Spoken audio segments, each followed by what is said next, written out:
Kinshasa na biso, réalité ya banaki, réalité ya banaki, réalité ya banakino. Buyukite, bukuyoka kaka. Kinshasa na biso, kin eleki partout. KNB, Kinshasa na biso, kin eleki partout. Kinshasa eleki partout. Mikolo nezabino, pardon. Jima sala yolo karatarate. Ya on a bien gayo. Jima mukende. Oumela. KNB, kin eleki partout.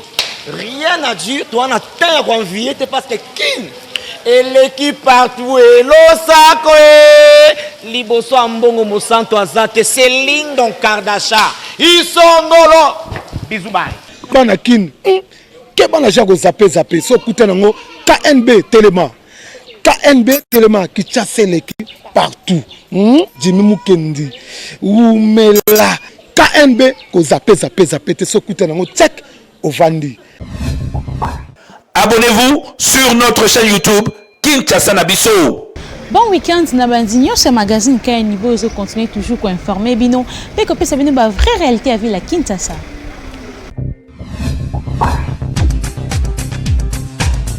To fond l'édition na biso ya mokula lelo pona ko pesa bino ki 29 rebelles mai ba déposer ba armes pe ba se rendre na ba autorité congolaise ba lui ba tiki bitumba. Na to si attendez à signer reportage oyo. Au moins 29 rebelles Maï Mazembe, ya groupe Union des Patriotes pour la défense des innocents UPDI, ba décidé qui ko déposer ba armes na bango peut se rendre auprès de l'autorité congolaise na soirée ya vendredi 17 juillet 2020. Likambo Oyo et Salemi quelques heures après, l'Iwaya général autoproclamé qui tête Bachou, chef de file ya milice yango. Yeba bomaki ye na village Miriki suite na incompréhension moko ezalaki entre ye na adjoint na ye sur soutien Oyo, il fallait basala na groupe armé Mosusu NDCR ya Guidon Chimirai. Et Zalaki service ya désarmement, mobilisation, réinsertion et mission ya Nations Unies na République démocratique du Congo MONUSCO section ya Kanyabayonga nde e yambaki basi pe mibali ya milisi yango e sengeli koyeba ke bazalaki na maboko na bango na minduki to pe ba arme 10 administrateur ya territoire ya Lubero Richard Niembo a sepeli na nouvelle Oyo a invité ba groupe armé actif Mosusu oyo tikali na juridiction na ye ba se rendre ba sala lokola baninga pona ko privilégier développement ya kwa wana kasi pona armé na biso FRDC ye alobi malgré ba misusu bazali ko se rendre kasi ye a ko continuer pe a ko poursuivre ba opération militaire ya grande envergure oyo azali ko continuer ko sala on a neutraliser ba mouvement rebelle nyonso oyo ezali coopérer na est ya République démocratique du Congo ata ya ba étranger topé ya ba locaux Kinshasa eleki partout. 40e réunion à conseil de ministres et Salemaki Mokolo lobby vendredi 17 juillet 2020. Bolanda compte rendu na porte-parole ya gouvernement Jolino Makelele. Compte rendu de la 40e réunion du conseil des ministres. Ce vendredi 17 juillet 2020 s'est tenue par vidéoconférence la 40e réunion du Conseil des ministres sous la présidence de son Excellence M. Félix-Antoine Tshisekedi Tshilombo, président de la République, chef de l'État. L'ordre du jour comportait les points suivants. 1. Communication de son Excellence M. le Président de la République, chef de l'État. 2. Points d'information. 3. Approbation d'un relevé des décisions du Conseil des ministres. 4. Examen et adoption des dossiers. 5. Examen et adoption des projets de texte. 1. De la communication de son Excellence, Monsieur le Président de la République. La communication du Président de la République a porté sur 4 points, à savoir 1. La stratégie commune de transition entre la MONUSCO et la République démocratique du Congo. 2. Le contrôle par l'Inspection générale des finances concernant les exonérations et les compensations. 3.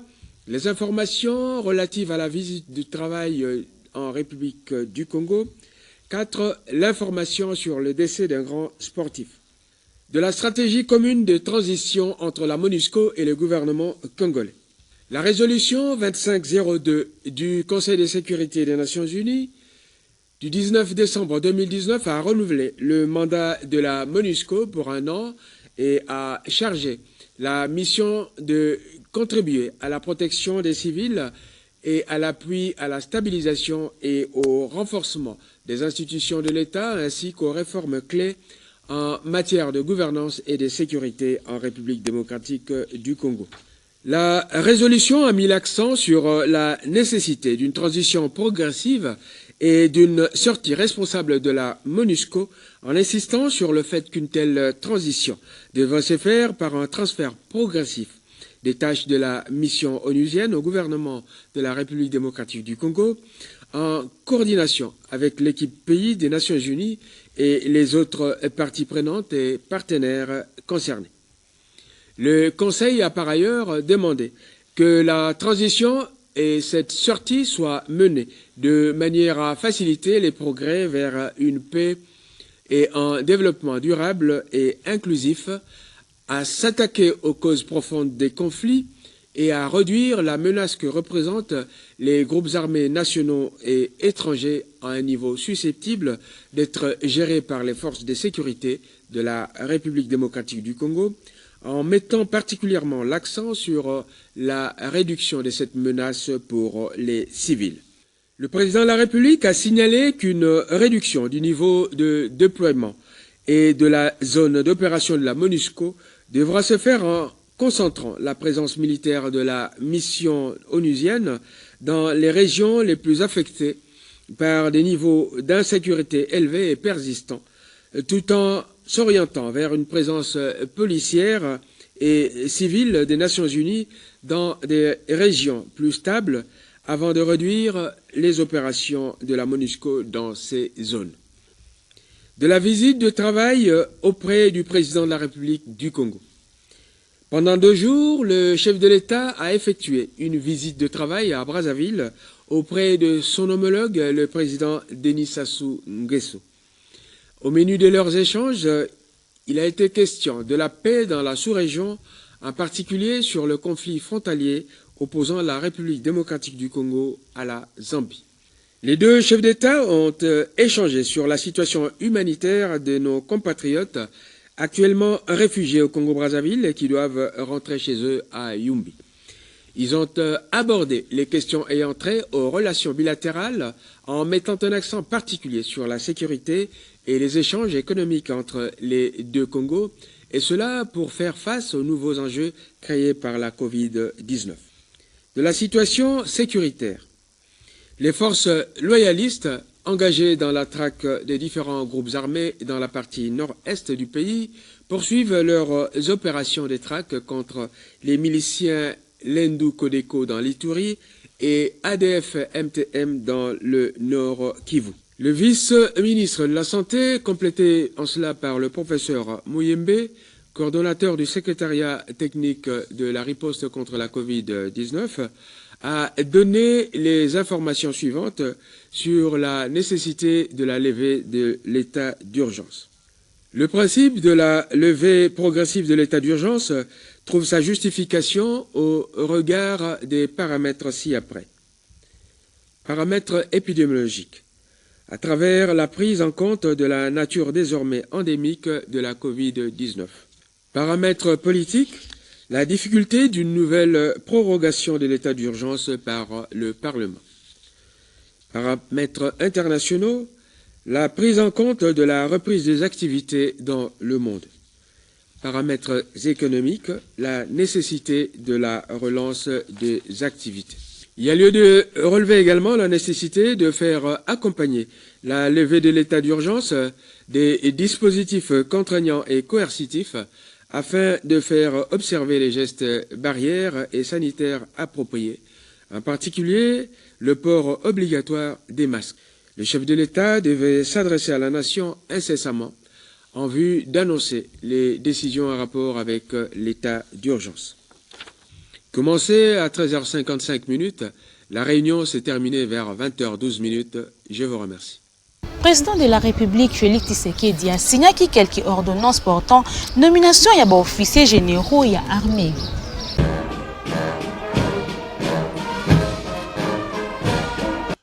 Près d'une semaine après réunion, il y a au commandement militaire, président de la République, commandant suprême, il y a FRDC, Félix Antoine Tshisekedi Tshilombo, a signé qui vendredi 17 juillet 2020 une série d'ordonnances portant nomination il y a officiers généraux peu supérieurs, il y a commandement au sein armé Nabiso. Parmi les changements emblématiques, il faut noter que du côté de l'inspection générale, il y a armée et commis désormais dirigé la général d'armée Amisi Kumba Tangofo, Oyo a remplacé général John Numbi. Général-major Boamunda Tunda Frank, yé azali nommé chef ya maison militaire, ya chef de l'État. Lieutenant général-major Matutezouloa André, yé azali nommé chancelier des ordres nationaux. Côté général Fall Sikabwe, ndé a commis nouveau chef d'état-major général ya force terrestre. Général Léon Richard Kassonga, yé a tikali kaka na poste na ya responsable ya communication ya FRDC. Yav Kabeya Jean-Claude, yé azali nommé chef d'état-major adjoint en charge des opérations et renseignements na poste Oyo Gabriel Amisi Tango Fort. Ancien numéro 1 ya garde républicaine, général Ilunga Kampete, yé azali nommé chef du centre ya Kitona. Tokanisa ke ba nomination Oyo et que ça de sorte que armée na biso et comment encore plus efficace pe ba mbutu ya mike Oyo dérangeaka surtout la partie est ya République démocratique du Congo et kozwa solution na mikolo ezali koya Kinshasa et l'équipe partout.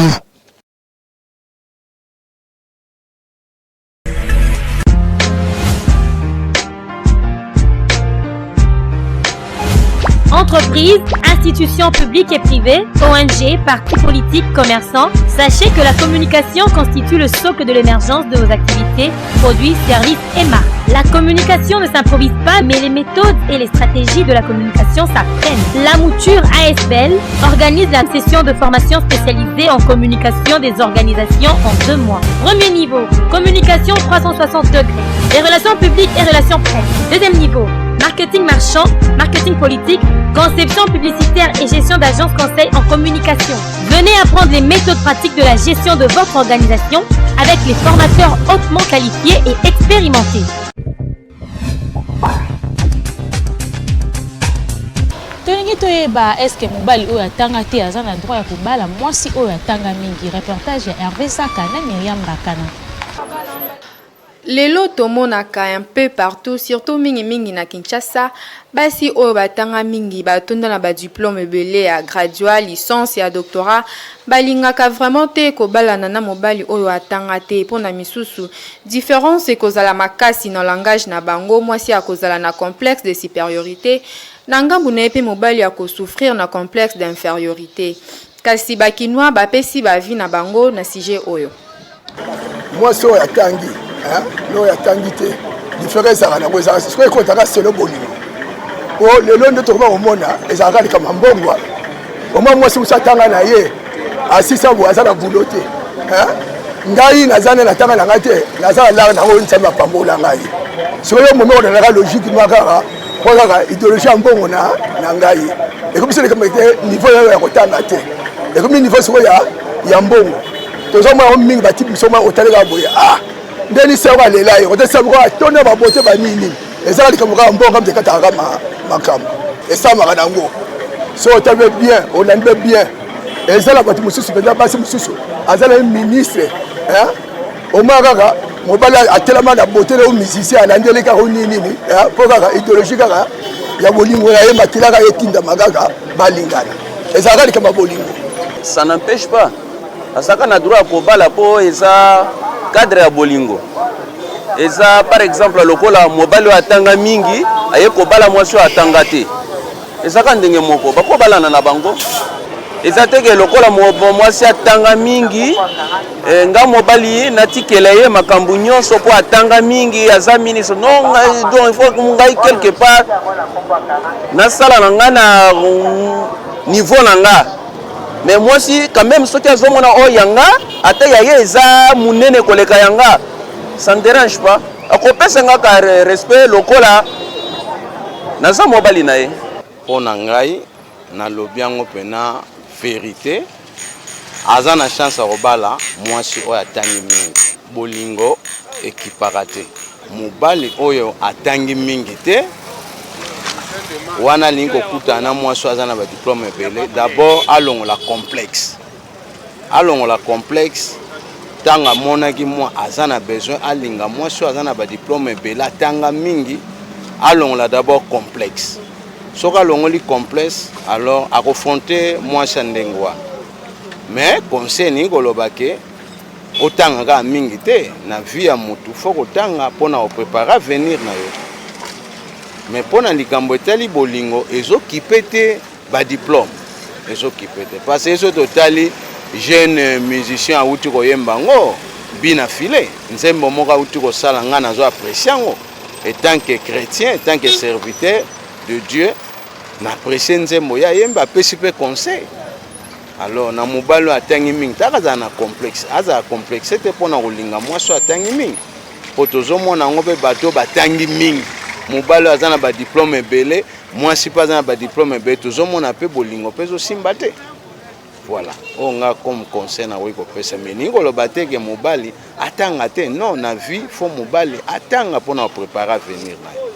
Pourquoi pas abala été parce que tout d'abord bolingo était en kotanga te bolingo c'est comme compréhension entre les deux tout le monde a rappelé na kati ba parler mususu moi c'est à cause à likolo mobali pas en assez ndenge moko je dépendre na ba étudier question tout ningai akoko bana bango ba ça fana bango bien et ça peut promener bolingo ça kotanga te comprendre bolingo c'est compréhension entre les deux moi si na mobali les ça qui pas vendre moi ça kotanga mingi mobali tangi mingi te mais so vendre ba la compréhension bien et ça non normal moi ça ba ka mobali azali ba tout na tangi mingi ay ba ka nonge et ça rabubu likambo ya libala to bolingo mpona misusu ekipaka nango bagrades académiques te c'est-à-dire ata mwasi aza na badiplome ebele mobali oyo atanga te akoki mpe koconquérir motema na ye mpona misusu mpe mobali oyo atanga te akoki te kobala mwasi oyo atanga mingi mpo akobanga ye te akomimona toujours supérieur ya mobali Côté msusu pe bakolo baloba soso aliaka eloko ekoki na mongongo na ye.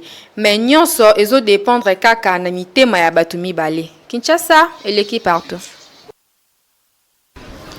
Mutuna etuna makina ba kinwa soki locataire aza na droit ya kobokola ba nyama na lopango oyo aza kofutela reportage ya Hervé Zaka na Myriam Bakana. Na mapango ebele ya kofutela ba conflit ezalaka mingi entre bayar na ba locataire na ye. Bayar alukaka atia ba loi ba règle na lopango na ye akoki kokende ti au-delà ya normal. Locataire pe akolinga a répliquer na ndenge na ye. Sur ce totunaki na population soki locataire aza na droit ya kobokola banyama na kati ya lopango azo futela. Ezo dépendre tout d'abord ya contrat oyo ozwaki bino na locataire soki ke erayaki eke avisaki bino ke na contrat na ngai nde na ya okota nazana biloko ngai na ko héberger nazana bambwa nazana basoso nazana mabata bo eke bondimaki ça ne dérange pas mais soki ke erayaki ko signer contrat ko solola na bayer na ye eke ayebisaki eteke na ko vanda na lupango na bino na bibwele na ngai soit naza éleveur et que ceux qui bomoni ke bibwele wana ekonuire lupango ekocha saleté na lupango bokoboya pour aviser ki bino te boyokana ki contrat ke yende akovanda étant locataire mais ako élever te ceux qui commis na contrat ya élevage wana commis soit bo renégocier soit bo sala ndenge mususu mais ceux qui bomoni ke biloko wana ko bebisa lupango na bino jamais bokoboya eko vanda na kata lupango na bino te. Na ko répondre au papa journaliste. Eza normal te locataire aya na bibwele na ye na ndako oya ko futela. Po na deux versions. Ce qui ezali lupango oyo ezali ya batu ebele. Akoye koya na bibwele na ye te. Po ce kazo futela chambre, salon et ozala impossible na libota mobimba na société ndi tozali. akoza na avantage ya koya na bibwele ezali kaka na lopango azokofutela ye moko nde akoki koya na babibwele na ye. Conseil oyo nakoyebisa bandeko na ngai oyo bayaka na babibwele na lopango ya kofutela bazala na bitidi wana te ya komemaka biloko wana po yango mpe ezokoporte susu bamaladi na kati ya société tel que lelo toza kocourir na bamaladi lokola Ebola, coronavirus, bamaladi wana nyonso ezokoparvenir na nzela babibwele. Locataire jamais robokola bibwele na lopango ya kofutela. Premièrement na po makambo ekoma ebele. Lelo okokobokola nti bambwa basoso bamabata bato misusu bakosupporte salte biloko wana te. Bibwele babokola yango na lupango na yo moko. Se neti ozoluwe neti lupango mobima yo moko c'est normal. Mais se ozoluwe lupango ke boza bato ebele yama normal te. Jamais locataire akobokola bibwele na kati ya lupango. nayebi te soki eza conception ndenge nini mais locataire soki koluka ndako kofutela akotrouve bayer aye ye moko na mwasi nde na bana na ye bacomposante na ye mais kobokola banyama to basoso to bambwa na kati ya lupango esalamaka te ntango toza oye koluka ndako kofutela oye mpo na yo moko soit ozali marie oye na mwasi na yo soit bana mais bana wana fo bayeba bango na propriétaire ya lupango le bailleur comme tel et puis bafiche parcelle tozala nango bana wana fo bazala inséré mais yo ye kofutela ndako mpo koyelanga basoso to bambwa na kati ya lupango ya kobokola bango esalamaka te ezali ndako mpo na bato no oyela biso baaccessoire oyo mbwa to basoso to mabato bokola mpango esalamaka te bon eza kodépend du personne à l'autre le mal encore ezali parce que population ezali mal informée soso wana to libata wana mwasi abataza kolamba asombaki poisson de mer na ye alamba libata pa linga kolia poisson de mer kolia poisson de mer wana siko responsabilité na pana ya yo te moto oyaki na biloko wana oyaki mpo nofutela ndako oya yo na mwasi no na bana na yo no oyela biso bibwele bibwele luka ferme pas ezali obokola mais na lupango bato yango te soki mpe eza lupango na yo moko ça se comprend osali mwa poulailler mpo na kobomba bibwele na yo non lupango oza kofutela oya na basoso na bambwa esalamaka te kolo lopango akotikala kaka propriétaire ya eloko na ye locataire aza na droit te ya kobokola banyama na lopango ya bato sans accord ya bailleur esengeli kosenga permission soki alingi c'est bon soki pe aboyi na ye kokende à l'encontre ya décision na ye te mpona koevite baproblème mosusu. Kinshasa eleki partout. To continuer journal na biso na communiqué nécrologique oyo. Famille Ngulungu Kimba bazali na sango ya mawa ya koyebisa bino liwa ya Cédric Ngulungu Carvalho oyo akufaki mokolo ya lundi 13 juillet 2028 ya crise. Programme ya matanga ezali boye. Mardi 21 juillet 2020 na 11h juste levé du corps na morgue ya Saint-Joseph. Bokundami ya nzoto ya papa Cédric Carvalho ekosalema na cimetière ya Kinkole Nouvelle Cité. Communiqué oyo ekomela mutu nyonso oyo ayebaki frère Cédric Carvalho. Lelo na ba couple ebele ba koma na ba problème sérieux sur accouplement basi mingi balingaka lisusu ko servir mibali na bango sexuellement te ezalaka pona nini Nathan si attendait à signer reportage oyo. Problème y a un rapport intime entre ba couple et comment sérieux problème lelo na société na biso ba couple et belé ba komi ko soit na ba divorce ezolandana se kolandana misusu ba komi na ba tricherie na niveau ya ko sakana te ba makangu ba komi mi balé mi satu en dehors ya mwasi na ye oyo abala officiellement raison na bango ezali nini mama alingi ko servir ye lisusu sexuellement te na ndaku fatigue ya misala ya journée ndenge bana ba dérangeaka bango to ezali kaka kimotema mabe na bazuwa ya pamba pamba surtout soki mobali wana asalaka musala o azongaka butu akobanda ko bulele mabe azwaka basi mususu libanda alors yepe na ndaku klebowa sizoku te fenta po nanga na moni yango ezali mabe po mobali azumbongo na ye azumbongo na ye a dépasser apesi mbongo na famille na yo abali yo sikoyo yo ye na ndako ya libala omopimela mobali na njoto ngapo na nga na moni eza mabe wana se kolingana no ye te conseil na opesa na ba baso basala mabongo batika nde eza wana ekobebisele mamu na ebele basi basali bango mpona biso mpe toza mpona basi alors kosatisfaire mobali na yo eza kaka teke fo ekoma ya débat eza mpe kaka teke mpo osala yango na menace te eza bongo te eza ke mobali ntango azolinga mwasi to mobali ntango azobala mwasi aobali na deux catégories. Premièrement mpo abotele bana, deuxièmement eza mpo asatisfaire ye na babesoin na ye. Parce que nous les hommes toza wana mpona kobima kokende kolukela bango mbongo kokokisa baposa na bango. Alors pourquoi pas bakoki kokokisa mpe baposa na biso mibali? Alors pour nanga vraiment kotana je suis pas d'accord parce que eza vraiment kitoko te. Il faut pena koyeba changer comportement, koyeba koza même moral na bolingo nde esalaka ke bolingo to vivre bien. Mwana mwasi oyo se comportera bongo, il faut changer. Il faut changer parce que mwasi oyo aza soumise, aza pas mobali na ye. Normalement, il faut que ça va poser en bas. Il faut que tika comportement ya mabe. Ceux qui osent pesa mobile, c'est ça qu'on peut saluer na msusi ko zana ndumba. Inutile ya robala yo. Pour moi so ndumba nde wana ndeza nango normal mutu nso tutu. Mais moi si oza logique, moi ça comportement bien, o aza kitoko. O aza ndako na libala. Il faut satisfaire mobile c'est tout à fait normal. Donc baso ozo sala bongo pour na ngai ndeko na bino ya na bino leki na bino, il faut botika comportement na eza vraiment mabe. Tu vas la moi c'est quoi?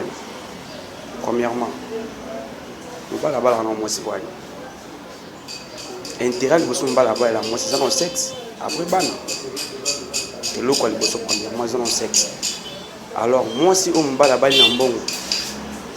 Open on bala non sexe. Wana subolingota. Wana subolingota pour na ngai. Ils en a deux makambu na kopesa kaka na mokuse soit eza normal ceux qui kaka dans la période wana na ko comprendre mais sur le plan sexuel na ko zoe pe azala esclave ya sexité parce que eza sentiment ya ngana yi donc na respect avant moi si na bali na mbongo ceux qui na sengié à comprendre ngai à satisfaire ngai na ba besoin na nango. Premièrement concernant pesa na mibali wana eza eloko batumi bale fu bayokana po basala yango tango komi kokende na par force et komi viol. Moi si pe fozala quand même mutu eba déjà ko comprendre mobali na yo ozala quand même compréhensif et pas mobali no eba ke mobali nanga boyeba ninga ko kamba mobali na yo eza teke obanda ko sala mabe mingi et pas mobali po mobali pe ceux qui azo amono ke façon se comporter a rolinga ki nego isala mamango libanda a rolinga ki tricher. Mais yo ce tant que aux moisi il faut ba ndenge ni ya charge à mobile na yo mobile pe il faut ko comprendre ka moisi azape mutu ezate ko brisquer pour na ko banda ko sala o ba bengi rapport ezelo ko moko faut batumi bali bayokana pour basala yango ezate ki okende nango lokola viol mort. Mama yeba ke moko ya ba cause o ekosala de sorte que mobali na yo afandela yo na ndaku alinga yo koleka ezali yango wana kaka yango pe ekosala de sorte que mobali na yo akoma musika na yo ndimela ngai ezali yango wana kobosana te Bible elobi femme soyez soumise. Maman comprendre que ozali na part ya responsabilité na kati ya couple na bino soki avancement ezali bakobetela yo maboko kasi soki te quelque part yeba ke yo pe ozali cause ya mabe mingi o ezokoma na libala na yo. Comprendre je fongwama Kinshasa et l'équipe partout. Abonnez-vous sur notre chaîne YouTube Kinshasa Nabiso. Bozala ki tellement ebele ya kolanda magazine KNB quand c'est comme na suka ceux qui bosepela ki édition ya mokolo lelo bopesa merci l'équipe rédactionnelle mobile ya KNB Hervé Zaka double pour moi Zaki bongo na sima caméra Nathan Siata na réalisation et coordination ya Jimmy Kendi kaka ndenge to mesana ko sabini botika ka toujours côté pe branché na chaîne YouTube Kinshasa Nabiso Kinshasa yo et l'équipe partout.